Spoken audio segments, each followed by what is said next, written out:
இன்றைய வரலாறு பாடப்பகுதியில் நம்ம இன்றைக்கி என்ன பார்க்க போகிறோன்னா 10ஆம் வகுப்பில் உள்ள 10வது பாடத்தை நம்ம இன்றைக்கி பார்க்கலாம். அதில் உள்ள முக்கியமான ஒரு சில வினாக்களை பார்க்கலாம். இதில் என்னென்னா, ஐரோப்பிய மொழிகள் தவிர்த்து அச்சில் ஏறிய மொழிகளில் முதல் மொழி தமிழ் மொழி. 1578 தம்பிரான் வணக்கம் என்னும் தமிழ் புத்தகம் கோவாவில் வெளியிடப்பட்டதுன்னு சொல்லலாம்.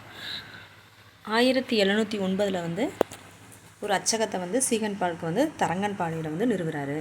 திருக்குறள் 1812 பதிப்பிக்கப்பட்டுச்சுன்னு சொல்லலாம். பனை ஓலைகளில் கையால் எழுதப்பட்டிருந்த இலக்கண இலக்கிய நூல்களை பதிப்பித்தவர் யாருன்னு பார்த்தோம்னா சீவை தாமோதரனார். என்னென்ன நூல் அப்படின்னு சொல்லி பார்க்கும்போது தொல்காப்பியம், வீரசோழியம், இறையனார் அகப்பொருள், இலக்கண விளக்கம், கலித்தொகை.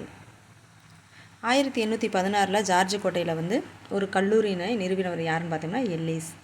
இவர் மற்றும் ஒரு ஆராய்ச்சி மேற்கொண்டிருக்காரு. தென்னிந்திய மொழிகள் தனிப்பட்ட மொழி குடும்பத்தை சார்ந்தவை அப்படிங்கிற ஒரு கோட்பாட்டை முன்வைத்தார். மனோன்மணியத்தை எழுதியவர் பி. சுந்தரனார்.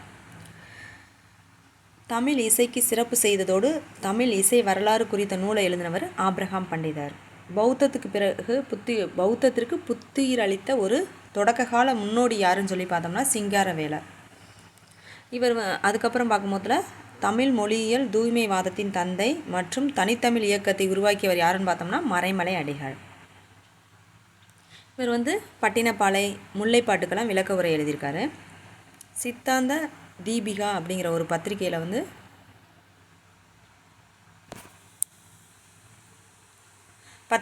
பணியாற்றிருக்காரு. அவர் இளைஞராக இருக்கும் போதில் அதில் பணியாற்றிருக்காருன்னு சொல்லலாம். அதுக்கப்புறம் என்னாச்சுன்னு பார்த்தோம்னா சென்னை கிறிஸ்தவ கல்லூரியில் இவர் தமிழ் ஆசிரியராக பணிபுரிந்தார். இவரோட மறைமலை அடிகளோட ஆசிரியர் யாருன்னு பார்த்தோம்னா சுந்தரனார் சோமசுந்தர நாயகர் அப்படின்னு சொல்லலாம். இவரோட மகள் நீலாம்பிகை. மறைமலை அடிகளோட மகள் தான் நீலாம்பிகை. வேதாச்சலம் அப்படிங்கிற அவரோட பேரை மறைமலை அடிகள் அப்படின்னு சொல்லி தமிழ் படுத்திக்கிறாரு. அதே மாதிரி சூரிய நாராயண சாஸ்திரி அப்படிங்கிற தன்னோட பேரை பரிதிமாட் கலைஞர் என தனித்தமிழாக்கி கொண்டவர். அதையும் நம்ம இந்த பாடத்தில் பார்க்குறோம். ஆனால் அது நமக்கு தெரிஞ்ச பாயிண்ட் அப்படிங்கிறனால நான் இதில் எழுதலை. இவருடைய ஞான சாகரம் அப்படிங்கிற ஒரு பத்திரிகையை இவர் என்ன தமிழில் அறிவுக்கடல் அப்படின்னு சொல்லி மாற்றிக்கொண்டார் அப்படின்னு சொல்லலாம். மதராஸ் ஐக்கிய சங்கம் 1912 டாக்டர் சி. நடேசன் அவர்களால் தொடங்கப்பட்டுச்சு. அவர் பின்னாடி என்ன செஞ்சுருக்காரு, மதராஸ் திராவிட சங்கம் அப்படின்னு சொல்லி மாற்றிக்கொண்டாங்க. திராவிடர் இல்லம் 1916 திருவண்ணிக்கேணியில் அமைக்கப்பட்டுச்சு. இது எதற்காக அமைக்கப்பட்டது அப்படின்னு பார்க்கும்போதுல பிராமணர் அல்லாத மாணவர்களுக்கு தங்கக்கூடிய ஒரு விடுதியாக இந்த திராவிடர் இல்லம் அமைக்கப்பட்டுச்சு சொல்லலாம். தென்னிந்திய நல உரிமை சங்கம் வெளியிட்ட பத்திரிகைகள்லாம் என்னென்னு பார்க்கும்போதுல தமிழில் திராவிடன் என்ற பெயரிலும், ஆங்கிலத்தில் ஜஸ்டிஸு, தெலுங்கில் ஆந்திர பிரகாசிகா அப்படிங்கிற பேரில் பத்திரிகைகள் வெளியிட்டாங்க. இரட்டை ஆட்சி முறையை அறிமுகம் செய்த பின் மாண்டேகு செமஸ்போர்ட் சீர்திருத்தங்களின் அடிப்படையில் முதல் தேர்தல் எந்த ஆண்டு நடைபெற்றுச்சுன்னு பார்க்கும்போதில் 1920. சென்னை மாகாணத்தின் அப்போது முதலமைச்சராக யார் இருந்தார்னா சுப்பராயலு இருந்திருக்காங்க. நீதி கட்சி 1920-23 வெற்றி பெற்றுச்சுன்னு சொல்லலாம். 1937 வரைக்குமே நீதி கட்சி வெற்றி பெற்று தான் இருந்தது. காங்கிரஸ் அதுக்கப்புறம் நீதி கட்சியை படுதோல்வி அடைய செய்ததுன்னு சொல்லலாம். நீதி கட்சியின் கீழ் இருந்த சட்டமன்றம் தான் முதல்ல அரசியலில் பெண்கள் பங்கேற்பதை அங்கீகரித்தது. எந்த ஆண்டுன்னு பார்க்கும்போதுல 1921. இந்தியாவின் முதல் பெண் சட்டமன்ற உறுப்பினர் யாருன்னு பார்த்தோம்னா முத்துலட்சுமி அம்மையார் 1926 தேர்ந்தெடுக்கப்பட்டிருக்காங்க. அப்புறம் பணியாளர் தேர்வு வாரியம் 1924 நீதி கட்சி ஆட்சி செய்து கொண்டு இருக்கும்போதில் நிறுவப்பட்டுச்சுன்னு சொல்லலாம். அந்த இதை பிரிட்டிஷ் இந்திய அரசு பொது பணியாளர் தேர்வு ஆணையம் அப்படின்னு சொல்லி 1927 நிறுவியது. இந்து சமய அறநிலைய சட்டம் என்பது ரொம்ப முக்கியமானது. அது எந்த ஆண்டுன்னு பார்க்கும்போதுல 1926. சுயமரியாதை இயக்கம் பெரியார் 1925 தொடங்குறாரு. இவரோட பெற்றோர் வெங்கடப்பர், சின்னத்தாயம்மாள். பெரியார் தொடங்கிய செய்தித்தாள் மற்றும் அவரோட இதழ்கள்லாம் என்னென்னு பார்க்கும்போதுல ரிவோல்ட்டு, குடியரசு, பகுத்தறிவு, விடுதலை. இவர் என்ன புனைப்பெயரில் நிறைய அவரோட பத்திரிகைகள்லாம் எழுதினார்னு பார்க்கும்போதுல சில சமயங்களில் சித்திரபுத்திரன் அப்படிங்கிற புனைப்பெயரோடு எழுதுவார். ஜாதி ஒழிப்பு நூல் யார் எழுதுனன்னு பார்க்கும்போதுல அம்பேத்கர். அவர் இதை தமிழில் பெரியார் மொழிபெயர்த்து தன்னோட பதிப்பித்திருக்காரு. எந்த ஆண்டுன்னு பார்க்கும்போதுல 1936. ஜாதி ஒழிப்பு நூல் அம்பேத்கரால் எழுதப்பட்டது. இதை தமிழில் மொழிபெயர்த்து பதிப்பித்து வெளியிட்டிருக்காரு பெரியார். 1937 ராஜாஜி தலைமையிலான அரசின் செயல்பாட்டினை அதிலே வந்து இந்தி எதிர்ப்பு வந்து போராட்டமாச்சு. ஏன் அப்படின்னு பார்க்கும்போதுல பள்ளியில் வந்து இந்தி ஒரு பாடமாக கொண்டு வர வேணும் அப்படின்னு சொல்லியிருக்காங்க. அதை வந்து எதிர்த்திருக்காங்க.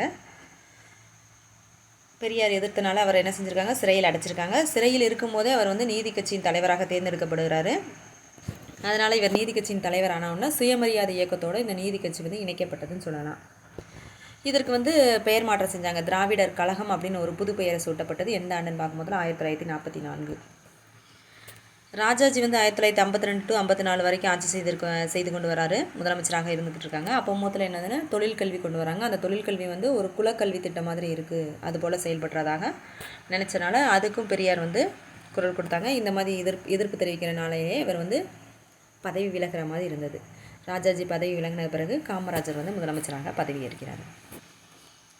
திருமணம் செய்து கொடுப்பதே வாழ்க்கை துணை அப்படிங்கிற ஒரு வார்த்தையே பெரியார் வந்து கையாண்டிருக்காருன்னு சொல்லலாம். பெண்ணியம் குறித்து பெரியார் எழுதிய நூல் என்னன்னு பார்த்தோம்னா பெண் ஏன் அடிமையானாள் அப்படிங்கிற நூலை வந்து பெரியார் எழுதியிருக்காங்க. இந்து வாரிசுரிமை சீர்திருத்த சட்டம் எந்த ஆண்டு அப்படின்னு பார்க்கும்போதுல 1989 ஆண்டு. இரட்டைமலை சீனிவாசன் பெற்ற பட்டங்கள்லாம் என்னென்னு பார்க்கும்போதுல ராவ் சாஹிப், ராவ் பகதூர். இவரோட சுயசரிதை நூல் என்னென்னு பார்த்தோன்னா ஜீவிய சரித சுருக்கம். இது வந்து எந்த ஆண்டுனா 1939 ஆண்டில் எழுதியிருக்காரு. ஆதி திராவிட மகாஜன சபை தோற்றுவிக்கப்பட்ட ஆண்டு 1893. அதுக்கப்புறம் மயிலை சின்னத்தம்பி ராஜா அப்படின்னா அவரை வந்து மக்களால் வந்து MC ராஜான்னு சொல்லி அழைக்கப்பட்டார். ஒடுக்கப்பட்ட வகுப்பிலிருந்து சட்ட மேலவைக்கு தேர்ந்தெடுக்கப்பட்ட முதல் உறுப்பினர் இந்த MC ராஜா, மயிலை சின்னத்தம்பி ராஜா. நீதி கட்சியோட துணைத் தலைவராகவும் இவர் இருந்திருக்காரு. அகில இந்திய ஒடுக்கப்பட்டோர் சங்கம் 1928 நிறுவப்பட்டுச்சு. இந்தியாவின் முதல் தொழிற்சங்கம் அதாவது சென்னை தொழிலாளர் சங்கம் எந்த ஆண்டுன்னு பார்க்கும்போதுல 1918. அகில இந்திய தொழிலாளர் சங்க முதல் மாநாடு 1920 அக்டோபர் 31 பம்பாயில் நடைபெற்றதுன்னு சொல்லலாம். சென்னை தொழிலாளர் இயக்க முன்னோடின்னு யார் அழைக்கப்படுறான்னா டி சிங்காரவேலர். இந்த டி சிங்காரவேலர் தான் 1923 வந்து முதலாக மே தின விழாவை வந்து ஏற்பாடு செய்து கொண்டாட அறிமுகப்படுத்தினார் அப்படின்னு சொல்லலாம். டி சிங்காரவேலரோட பத்திரிகை வந்து தொழிலாளர். சங்கீத வித்யா மகாஜன சங்கம் வந்து 1912 தஞ்சாவூரில் ஏற்படுத்தப்பட்டது. தமிழிசை மாநாடு 1943. இந்திய பெண்கள் சங்கம் வந்து 1917. இதில் வந்து யாரெல்லாம் இருந்திருக்காங்கன்னு பார்க்கும்போது அன்னி பெசண்ட்டு, டோராதி, ஜினராஜா தாஸா, மார்க்ரேட்டு, கசின்ஸ் அவங்களாம். அதெல்லாம் எங்கே இருந்துச்சுன்னா இந்திய பெண்கள் சங்கம் வந்து அடையாறில் நிறுவப்பட்டுச்சுன்னு சொல்லலாம். அகில இந்திய பெண்கள் மாநாடு 1927 நிறுவப்பட்டுச்சு. அகில இந்திய பெண்கள் மாநாட்டில் வந்து எதை முன் வச்சாங்கன்னு பார்த்தோன்னா பெண் கல்விக்கு முக்கியத்துவம் தர மாதிரி, அதில் என்னென்ன பிரச்சனைகள்லாம் இருக்குது அப்படிங்கிறத களையிறதுக்காண்டி தான் இந்திய பெண்கள் மாநாடு 1927 நிறுவப்பட்டுச்சுன்னு சொல்லலாம். தேவதாசி ஒழிப்பு சட்டம் வந்து முத்துலட்சுமி அம்மையார் வந்து பெரும் பங்காற்றினாருக்கான்னு சொல்லலாம். 1947 அந்த சட்டம் கொண்டு வரப்பட்டுச்சு. 1930 வந்து கோவில்களில் வந்து பெண்கள் அர்ப்பணிக்கப்படுவது தடுப்பதற்கான ஒரு மசோதா வந்து இயற்றப்பட்டுச்சு. அது மசோதா ஏற்றப்பட்டாலும் அது நடைமுறைப்படுத்தப்பட எத்தனை ஆண்டுகள் ஆச்சுன்னு பார்க்கும்போதுல 15 ஆண்டுகள் ஆகியது அப்படின்னு சொல்லலாம். இந்த 10வது பாடத்தில் உள்ள முக்கியமான 1 மார்க்கு இவைகள் தான். அடுத்த பாடங்களை நம்ம பார்க்கலாம்.